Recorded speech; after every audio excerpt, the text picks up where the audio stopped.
We found it at last. Hello, my baby. Hello, my honey. Hello, my ragtime gal. Sonny, you kissed my wife. Baby, my heart's on fire. Now that the hullabaloo has died down, the leaders and voyagers are starting to turn up in stores.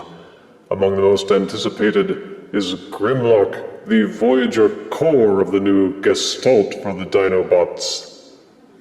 Grimlock was the original boss Dinobot in Generation 1, who turned into a robotic tyrannosaur with anatomically accurate standing posture. I remember well how sought after they were. In the cartoon, Grimlock started out fearsome and intimidating, but over the course of the series they used him more often for comic relief because of his grating voice and his caveman-style English. But there is no denying that he has carved a place for himself in the Transformers mythology, and he keeps coming back again and again with updated figures across several lines, and even had a masterpiece figure with a kingly crown. For Power of the Primes, he has a Voyager-style rectangular box that shows him off well enough along with his accessories. Character art is on the front, and on the side, a peek at Volcanicus. Hi, Volcanicus.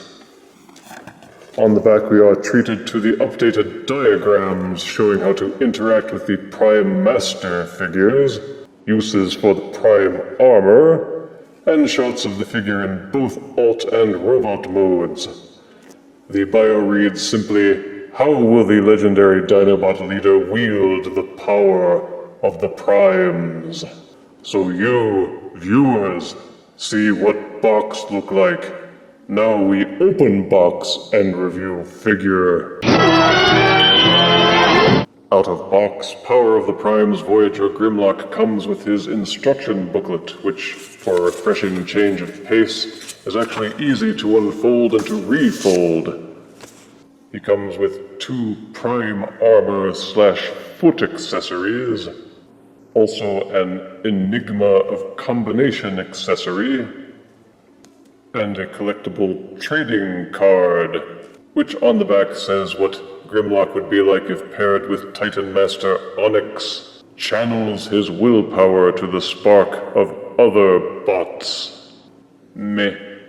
And here's Grimlock in his alt mode as a Tyrannosaur.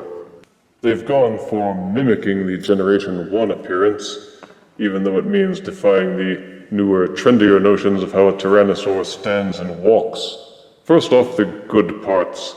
The upper body is very faithful to Generation 1 with his tilting head, opening jaws, and rotating forearms. There's lots of detail, and nods to Generation 1 aplenty with the transparent collar with visible robot circuitry.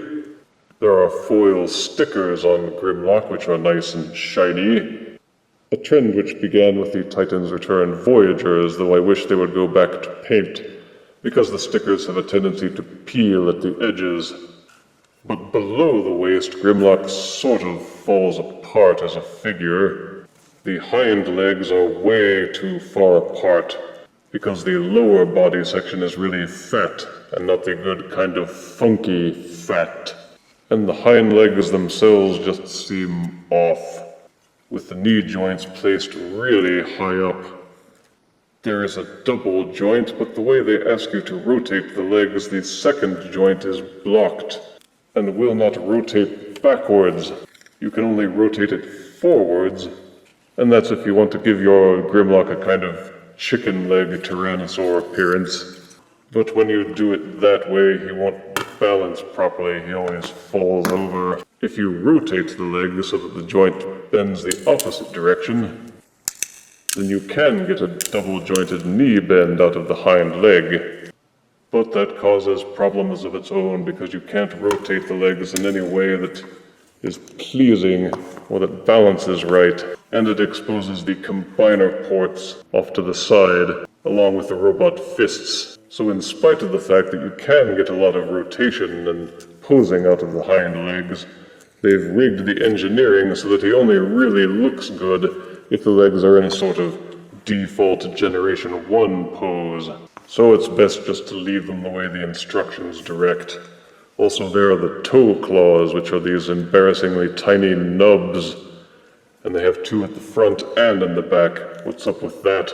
I can think of absolutely no reason why they couldn't have made the toe claws longer and let you fold them in for the transformation. And as for the way the tail is proportioned, it reminds me a lot of thrilling 30s Cybertron Grimlock. Just way too long and chunky in back. It doesn't taper gracefully, and the combiner underpants are just hanging off the back rather visibly. So while the dinosaur is nicely detailed, it simply seems that the upper body and the tail are awkwardly jammed onto the ungainly core section in the middle. Of the three modes for this figure, the dino mode seems to be the one that got beaten with the ugly stick. These small pegs on the tail are meant to accommodate a Titan Master or a Prime Master figure in its robot mode. Same with these tiny little nubs at the top of the Gestalt codpiece. The included prime armor accessories can be jammed into the sides of the legs like this.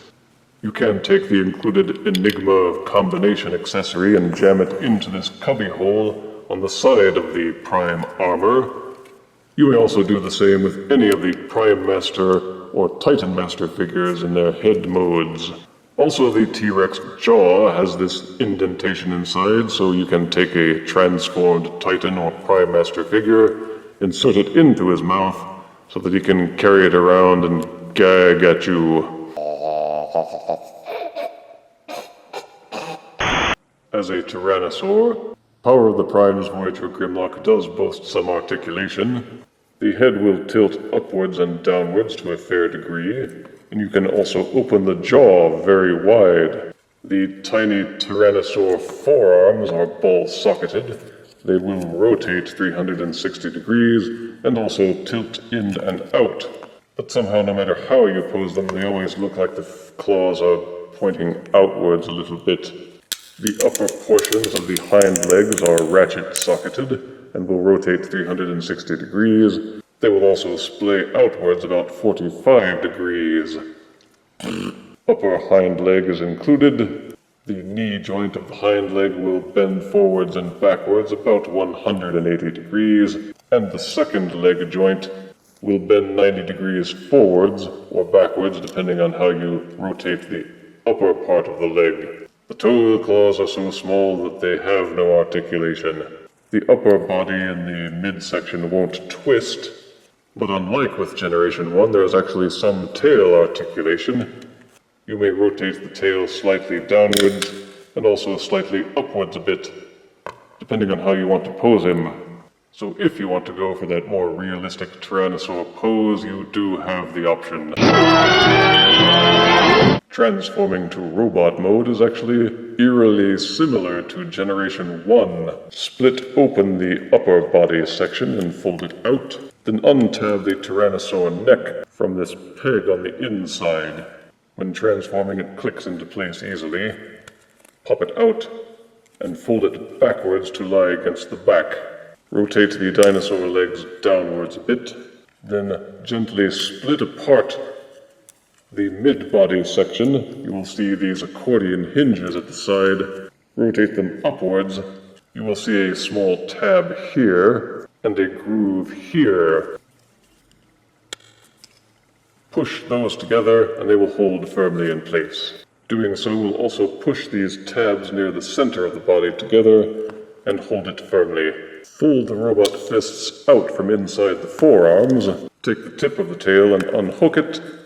You will see these tabs here and these grooves here.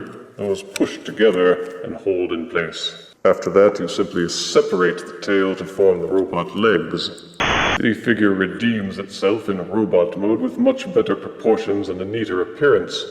Grimlock's traditional faceless black head is there, with his red eye visors from Generation 1, and his gray-gold transparent parts hark nicely back to ye good old days. He feels very solid, and the only kibbly parts are on the back, where the dino head, the dino upper body, and the combiner codpiece are all just hanging out there. But the head and the upper dino parts did that in Generation 1 as well, so it's forgivable. And you can kind of imagine the upper body parts are like wings. Have you seen it? The darn thing has wings. It looks like you should be able to plug something into the front of the chest here, but those slots are simply for the Gestalt transformation. Perhaps Perfect Effect or some third-party outfit will make something to fit in there. Hint, hint. It's in the robot mode that you most keenly understand the fact that this figure does not come with a weapon accessory, which is unusual for a Voyager, and even more unusual for Grimlock. Usually they give him a big honkin' sword, but the only weapons are the Prime Armor foot accessories. They looked ridiculous attached to the T-Rex mode, but slightly better attached via these pegs to the robot forearms. You can at least pretend they are claw-like weapons. Hooah!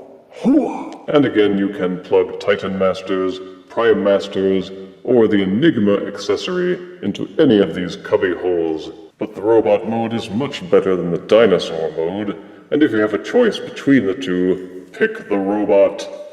Fortunately, the Prime Masters, sold separately, turn into weapons, so you can outfit Grimlock with either guns or melee weapons, much better than his lame Prime Armor versions of the weapons.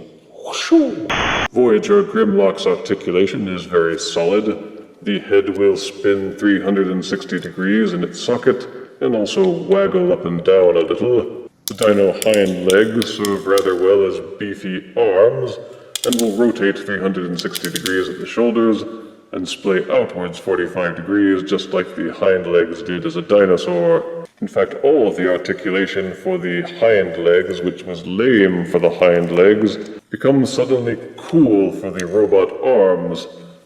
With the double-jointed elbows, the upper arm rotations, and the bending forearm elbow, they combine to allow you to pose the arms very neatly.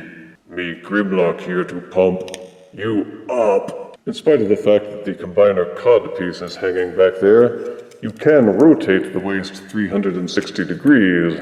Some friction ratchet joints are on the hips. Because of the kibble, they won't rotate backwards much, but they will rotate forwards to a fairly high degree for some high kickin' action. There is a rotation joint near the knee, and some rather solid-feeling ratchets at the knee. It will rotate backwards 45 degrees precisely, but no further due to the kibble limitations. There are no feet or heel spurs, but even so, you can get an excellent range of motion out of your Voyager Grimlock, as befitting his leader status. But hey, the main reason why people bought this figure is because he is the Voyager core of a new combiner. All of the Dinobots in the Power of the Primes line combine to form the Gestalt Volcanicus. Because, you know, the dinosaur age had a lot of volcanoes or something. Anyway, to transform Grimlock into his torso Gestalt mode, the easiest way is to separate the upper body from the lower body. You will see that it folds together like this. There are slots up in here and grooves here for when you relieve it as a robot, and those peg and clamp together. But when turning into a Gestalt, unpeg them. This is what you do with these little slots here. They plug into these tabs. And they hold together fairly firmly. Turn the figure around so that you can see the Gestalt codpiece. Fold it upwards like this. There's a secondary hinge on the inside. Fold it down so that it's pointing outwards with this little bit extended. And then fold it back down again. You may then take the waist rotation joint, rotate it 180 degrees, and turn the figure around again. Take the Tyrannosaur head, folding it partway forwards like this will separate it from the body. Take this red section and fold it backwards. This will allow you to rotate out the Gestalt head, which will swivel up for the dramatic head reveal. Don't worry, Grimlock's head doesn't stay sticking out like this. Fold it downwards. Take this groove at the back of Grimlock's dinosaur neck and this tab here and push them together. This will hold the Gestalt head in place, but also take this red flap at the back and refold it down. You will see that it tabs into this very small groove at the back of the Gestalt neck. Take the dinosaur tail / robot legs, rotate them so that the tail sections are pointing inwards, extend them 2 clicks outwards, then take the knee joints and extend them 2 clicks down. This will form the robot's pants and thighs. Rotate these little wingy sections up a little bit and out of the way. Fold out the robot arms so that these little turbine thingies are pointing forwards. Rotate in the robot hands. Then rotate the robot arms so that the combiner ports are facing upwards. Then use the double joints to fold the entire robot arm section inwards and backwards. There is a very small groove inside the robot forearm here and a tab here. If you have done everything right, that tab and groove should meet up and hold more or less firmly in place. There are these tabs on the front of the robot forearms and grooves inside the dinosaur upper body. Clamp those together. Then just sort of fiddle with the Tyrannosaur arms until they're posed any way that you feel looks good. And this is Grimlock as a Gestalt torso for Volcanicus. There is something rather bug-like about the appearance of the shoulders and the face. Maybe it's the antenna on the head and how the T-Rex arms come off looking like bug antenna. The pelvis and legs have a kind of Menosaur-y feel to them, in that they are just the Voyager robot legs splayed out a little bit and then turned sideways and covered with this flat and empty codpiece. Turning it around reveals that the crotch piece is essentially a facade. It would be nice to have another piece which covers up the butt, even if it was a parts-forming piece. Turning the figure around just reveals a little bit of weakness to the engineering. Then there are the arms, also much like Menosaur, except they hold together much better. The combiner ports are way out to the side, and when you attach Gestalt arms, there's a lot of empty space below the pits. It looks pretty awful, unless you take the spare prime armor from the Deluxes and plug them into these holes at the sides. That beefs it up a little bit, and makes the empty space a little less obtrusive, but even with, the Gestalt shoulders are way out of proportion. There are fan modes, but unless you have some sort of piece or brace to hold the arms in their unofficial position, they will droop and leave Volcanicus unarmed. But shoulder issues aside, Volcanicus makes for another good addition to your combiner collection, and the fact that it's made of Dinobots is just awesome. If you can get over this annoying gap underneath the shoulders, then Volcanicus actually looks pretty cool and pretty solid. He has all the usual articulation of a combiner Gestalt, with rotating shoulders, bendable elbows that are double jointed, and the legs will kick forwards and backwards, and also bend at the knee. One thing that they did include is an ankle pivot, so that you can put him in some wide angle stances and not have him completely fall over. Watch his center of gravity, though, because like the Combiner Wars Gestalts, he will topple due to his top-heavy nature. I'm told the people at Perfect Effect are already working on specialized kits for the hands and feet, and also the chest, which is a positive. Perhaps they will also have a way to deal with this annoying shoulder gappage. For size comparison, here is Power of the Prime's Voyager Grimlock next to Deluxe Classics Grimlock. Here is Power of the Prime's Voyager Grimlock next to Generation 1 Grimlock. Here is Power of the Prime's Voyager Grimlock next to Transformers Animated Voyager Grimlock. And here is Voyager Power of the Prime's Grimlock next to a padlock.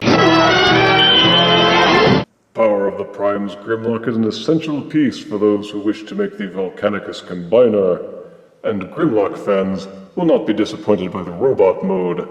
Positive aspects include high detail, strong articulation, Prime Master and Prime Armor compatibility, and Generation 1 accuracy for both modes. Negative aspects are a rather weak dinosaur mode with messed up proportions, The dinosaur feet need bigger claws, the Gestalt feet are tiny and thin, and the official torso mode's shoulders are just so darn wide it's distracting. But if you collect Gestalts, and who doesn't, then you will want to pick this one up if you can find it in stores. The robot mode is good, and the torso mode is passable, but the drawbacks on the dino and the torso mode drag down the overall score, and I give Power of the Primes Voyager Grimlock 6 out of 10 deaths. Just don't let Jeff Goldblum handle your figure, or he might drop it. Dino. Dropping? If you refuse me, honey, you lose me. Then you'll be left alone, oh baby. Tell them all and tell me I'm your own.